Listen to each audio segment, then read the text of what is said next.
Well, welcome to the Pulse of Spokane. Kent Adams here. I hope it's a good day for you. It was certainly wonderful last week, a little cooler, but actually pretty much on the norm for right now. So we'll probably get a little snowfall here or there in the next couple of weeks, but welcome to Spokane, Washington, right? We've got a fascinating show for you today because there's a lot happening. You may not know it, but there's a lot happening in the museum right now. And I'm talking about the MAC. We'll be back after this and talk with Wes.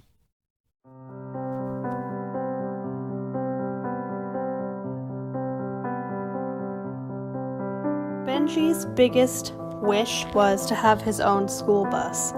He has always loved everything school bus. And he's always talked about having his own and driving a school bus and riding a school bus. Having his own school bus has really made his whole world better. He spends all his free time out there. He enjoys every part that was so thoughtfully put into that bus. I think he looks back on the day the bus came as one of the very best things that could ever have happened. And it was just a very special moment for him and for our whole family. So we are very grateful to Wishing Star for that.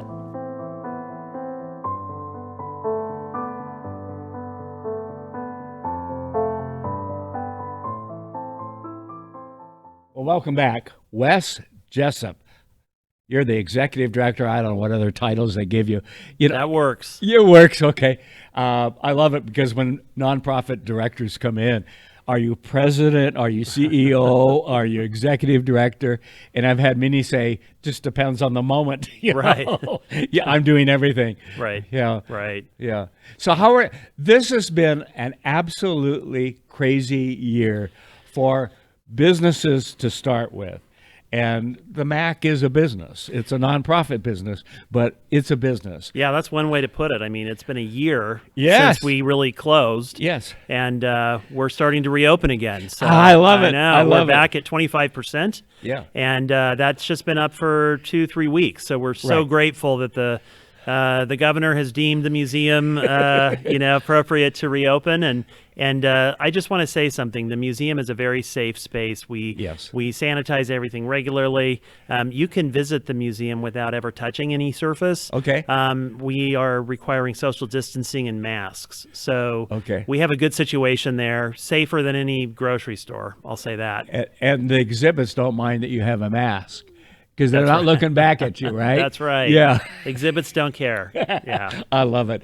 And actually, perhaps in some ways, it's a good an opportune time to go because you're controlling the number of people in there.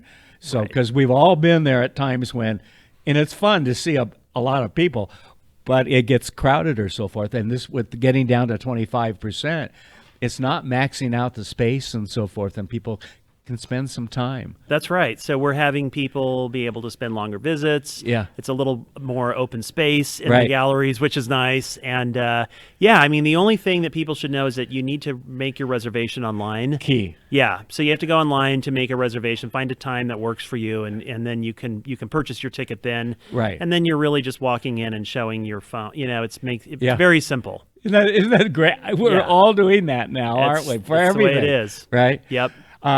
Okay. Some of us used to watch on Sunday night Downton Abbey. It hasn't been on for what, 5 or 6 years, something like that. Something like that. Yeah. Yeah. Downton Abbey was a blockbuster show for the BBC. Yes. And it was appointment TV That's because right. you either watched it or you recorded it. That's right. But I don't think there was a soul that I know that didn't watch it. And you have something of theirs on display for another month or two, don't you? That's right. Through the beginning of May, we have the original costumes from Downton Abbey, 33 original costumes from all of your favorite characters. Wow. It's extraordinary, this exhibition. The show went off the air, like you said, a few years ago. There was a movie in 2019, and they're actually making a follow-up film Oh, to really? that. Yeah, so there's going to be another movie coming out. Okay. So this show just won't go away, right? It's just a popular show, and people still talk about, their favorite character. Everybody loved Maggie Smith. Everybody loved her, sitting there saying these great one-liners. I mean, it was fun, but the show is amazing. We collaborated with the Civic Theater in Spokane. Okay. They came in and built these gorgeous sets for each of the costumes. So you're not just hanging a costume on a hanger. No. This is like you're walking into like stage sets. It's beautiful. Oh, wow. Yeah. So we're really celebrating the costumes of that show and the era. The museum in our Campbell House, which is our historic house. Yes. We've done a companion show and installed costumes from our collection in the house. So I love it. I mean, if you like, older clothing from the early 20th century, the Edwardian era, we have some great examples, and there was a lot of good fashion in Spokane at that time.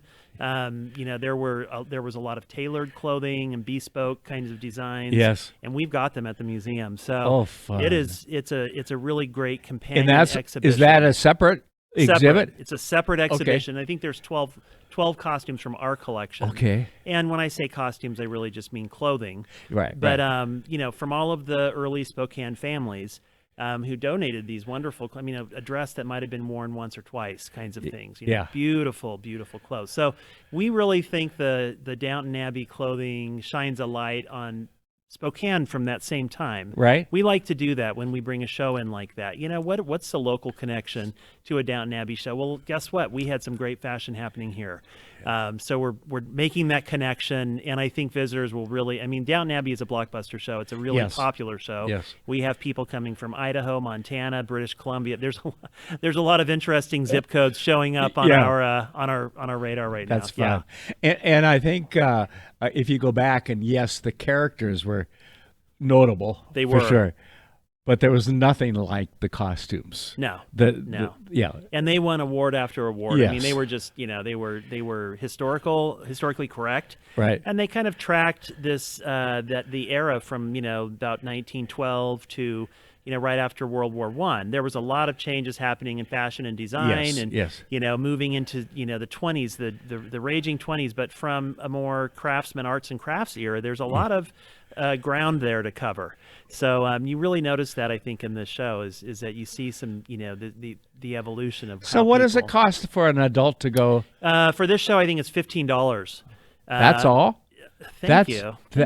That's great. $15, and it's a little less for seniors and students. So okay, so it's a really good price. And we have some other exhibitions on as well. We have a very interesting show. 18 objects are being repatriated from the Max collection, from our permanent collection, repatriated to the Tlingit and Haida tribe in southeast Alaska. Oh wow! Yeah, so there was a claim in our collection for some religious and ceremonial, things that were patrimonial to this tribe, very important. And the federal government has provided a pathway for repatriation, and so we were working with this tribe, and we said, these things are leaving the museum forever; they're never coming back. And one more time, can we show them to our community? Can we share these with our community? Yes. And they were so gracious to allow that. Oh, fine. And so we're so happy to be showing these amazing ceremonial hats and blankets and baskets and things that are extraordinary. And some of them have been in the museum collection for 100 years. Oh wow! Yeah, so don't miss that. So now, how long will this be available? All these shows will be up until the beginning of May. Okay. Yeah. Now, will there be some kind of ceremony or formal passing of these items? Well, funny you'd ask. We were going to do that, but with COVID, they are not feeling comfortable traveling here. Okay. But I'm going to tell you that in 2018, we had 8 representatives from that tribe travel to Spokane. Okay. And they went through our whole Tlingit collection, and they were looking to see if there's anything that qualified. Right. And most of the things don't, because they're, somebody's cloak or, Right. but these things are patrimonial. They belong to the tribe. Okay. And so we're giving them back, and it's Absolutely. a great process, and we're so happy to be able to work with this. That's a really great, Well, but today you can send them, and you can video and do it. Yes. And then when they arrive, the acceptance and put something together. I think we will, actually, because it's a really important and very meaningful opportunity for us to be able to repatriate like this. I think that's terrific. It's great. That's great. Yeah, we also have an exhibition of a Japanese-American artist from Seattle, Takeshi Fujii. who painted his experience. He was probably 50 years old when he went into an internment camp in Minidoka, Idaho. Okay. And it's a very sad and unfortunate chapter in our country's history. It was horrible. Yes. And this artist recorded his time through watercolors and drawings and paintings of the years that he spent in this camp. And this exhibition is really the first one to capture his life kind of before, during, and after. Okay. And guess what? It turns out he was an amazing artist. Wow. Beautiful things. Do you know who Ed Tsutakawa is? I've heard, yes. Yes, he did that. He learned the watercolors and everything else, and was one of the first people I met when I came to Spokane 40-some years ago. Oh, cool. And involved in the arts and involved in the campus out at Fort Wright. Oh, and yeah, so right. forth. The Mishagawa. Yes, Mukagawa. I couldn't think of the name, and then I knew if I got it, I wouldn't be able to pronounce it. But one of the key leaders in Spokane for so many years, Sure. and so forth. And I didn't realize until later in his life that he grew up in one of these camps. Right. I know of the one in California, up 395. Yes, over on the east side. East of the Sierras. Yeah. Yes. Sierra Nevada, And all of that. Yes. And you go back, and things were so different then. And yeah, we talk about how insane it was and so forth, but you had newspapers calling it the Japs. It was horrible. Bomb Pearl Harbor. It was I mean, horrible. that was what people did back then. Right. And you right. have to understand that those even now who are trying to be more culturally sensitive, correct, and aware, sensitive, and yes. appropriate, yeah. But it's yeah. So it was different then. Right. So we've learned a lot since then. We have, and I will say that a lot. We read about that in the history books, and we know about it from going to school. But this is really an artist's interpretation of that experience. Oh, it's a wonderful. different experience of I wanna see understanding that. it. So you have to come by and check it out. Yes, It's I a will. really great. Yeah. It's a small show, but it's a really wonderful representation. And that's of a his separate work. show again. Separate show. Okay. So we have some different shows, and then finally we have two World War II shows. They've been up since last fall. We just wanted to keep them up. Last year was the 75th anniversary of the World War II ending. 2021 is the 75th anniversary of the last internment camp closing. Yeah. So we're recognizing some of these historical events through art, through culture, through our collection. Yeah. And so if you have any interest in World War II, the exhibitions that we have on that right now from our collection, and also a small traveling show, come check it out. It's a really great experience. May Before 9th? May, the first week 5th? of May. I'll just say the first week in May. Yeah. Okay. Yeah. So, and we have this beautiful publication that talks about our shows. You can pick it up when you're there. May 2nd. That's why I was looking in here. Yeah. May 2nd. So we all need our cheat sheets, we do. just with all the things going on. Yeah. That's wonderful. I'm going to come down because you hit a lot of areas that, and some that will never be again. That's right. That's right. And we're touching on areas that I think are important and significant to different, pieces and parts of our community. So I'm excited about our ability to be able to reach the community. The community's been very supportive during COVID. We've had a lot of people step up, a lot of help. And, the MAC has made it through intact. Yeah. And it hasn't been easy, but we did it. No. And, we look ahead and we see the light at the end of the tunnel. Good. As these vaccinations roll out. So our hope is that by summer we'll be back into some kind of phase 3. You've got things coming this summer and this fall too. Oh yeah. You might not want to tease it yet, but yeah. You might. Well, I will say that our summer show, and we've just announced it, but but we haven't sent out any press releases, so you're the first to hear about it. Okay. It's an exhibition of John James Audubon. Okay. He was the famous artist for capturing and depicting birds in the North American continent in the 1800s, and it's a fabulous show, and it's from one of his original portfolios. So it's going to be it's kind of a blockbuster, frankly. Good. It'll be a really great show, and it's we have some other exhibitions as well, but that one will be very special. Yeah. I don't know if Spokane's ever had that show, so probably not. It's a great one. Yeah. So wow. You got a lot going on, we do. Wes. We do, and I should tell I should mention that we also have a lot of programs that are happening virtually.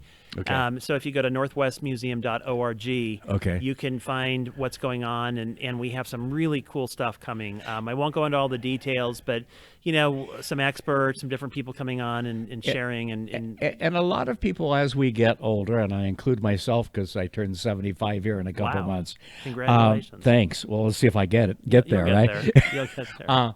Some of us aren't as adept to getting on the web and Right. all of that. Here is a great opportunity now that we can start to see our grandkids again Right. and our kids, to Right. have them over at the house or go over there and sit down with them and have them help you sign up for some of these opportunities. That's right. What a great experience, That's because right. they all know how to get there faster than we do. Okay. Right. And they can sign up grandma and grandpa and even maybe mom and dad. That's right. And what a great opportunity to take your grandkids to these. Yes, bring your family. Okay, so the shows that we have on right now, they're very family oriented. Yes. Bring your kids. I think, 3 of the 5 exhibitions will be interesting to children. Yes. Or more. And so I think if you bring your kids, you'll have some opportunities to really expose them to some new, different things. Yeah. And to talk about things. And, when you go into the museum, I always did this with my kids when we go, and I say, okay, after this visit, I want to know what your favorite thing was. Yes. And I want to know Yes. why. Yeah. And then they would be thinking about that the whole time. Well, I thought it was this one, but maybe it's this one. And then, you get talking, and it really is an educational opportunity. And many times it's, great grandpa Fred or so forth, he was in World War II. And Right. so all of these kinds of things bring some reality to what things were like then. And you can ask great grandpa now, why that flag, he has that flag in his den or whatever, Right. in a chance to bring it into the family. I'm seeing more and more on Facebook. I'm seeing more and more in the newspaper and other places. Right. Stories about those who were in World War II and so forth. Right. And we're at the end. We are. Well, yeah, we are. Yeah. We sure are. We really are. Yeah. And Yeah. it- So you're 75, I'm 50.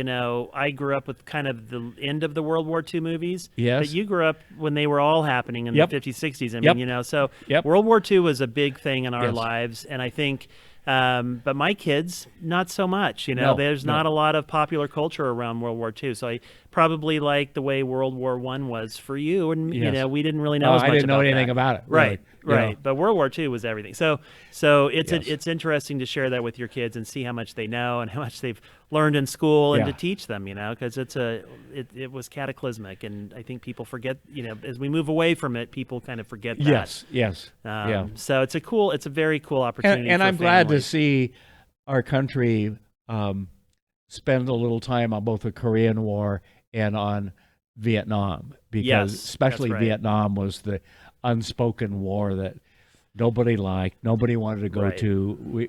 That was my war. Right. Okay. That's You right. know, Yeah. and so forth. And yet it happened, and it Right. happened for lots of reasons and so forth. Some good, some bad. We Right. ought to be talking about that. Right. Oh Oh yeah, we'll have. I'm sure there's anniversaries for that coming up Yeah, too. So yeah. we'll be talking about that. It's. I think the 75th anniversary of World War II ending was an opportunity. Yes. It was an opportunity for us to go into our vast museum collection Yeah. and think about some of the objects that really tell the stories of people from this community. Yeah, yeah. And pulling those out and talking about people, how they were impacted. People from Spokane, maybe they went over and fought, maybe they stayed here, maybe they were inert. There's Yes. so many different ways that it impacted this community. Yeah, yeah.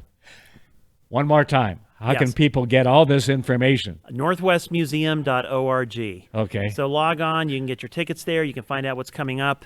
And But I did find if I put on, I put Spokane Mac on this Yes. one, and I got to you. Okay, good. Yeah. So Google us. You'll get to You- us. yeah, yeah. We're the largest museum in a 200-mile radius. Yeah, So yeah. so we've got we're I the love it. regional museum. So yeah.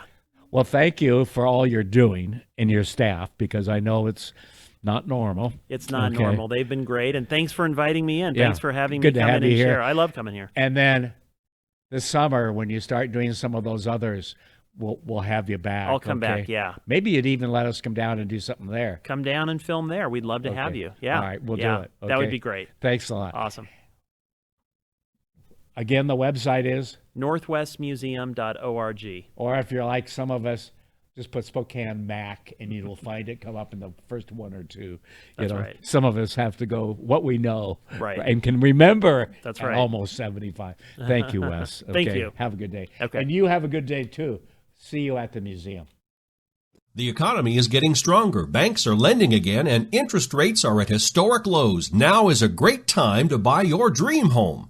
The caring and knowledgeable professionals at Homes for You have been helping people just like you for over 20 years. They take the time to listen to what you want and will help you find just the right home in Washington or Idaho. Real estate is what we do at Homes for You, 928-5782, or visit online at homes4uspokane.com. This is River Ridge Frame Shop, called Frame It Today, where we can take your art, customize it, and get it ready to hang on the wall.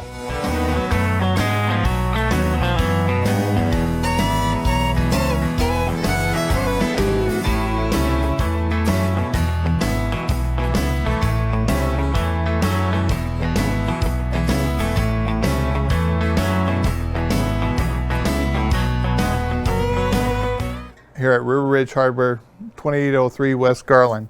Weather in the inland Northwest can wear you down. And if your gutters are in poor condition or you do not have gutters, you could suffer damage that could cost a fortune to fix. Rainman Seamless Rain Gutters has almost 30 years of professional experience in serving the inland Northwest region and strives to ensure customer service that is second to none, from the time you call to the end of the project.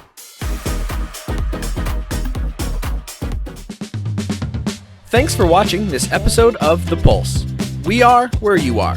Check us out on any of these other platforms as well as our website. This show is sponsored by Local 29 Firefighters Union, Homes for You, and Apex Cannabis.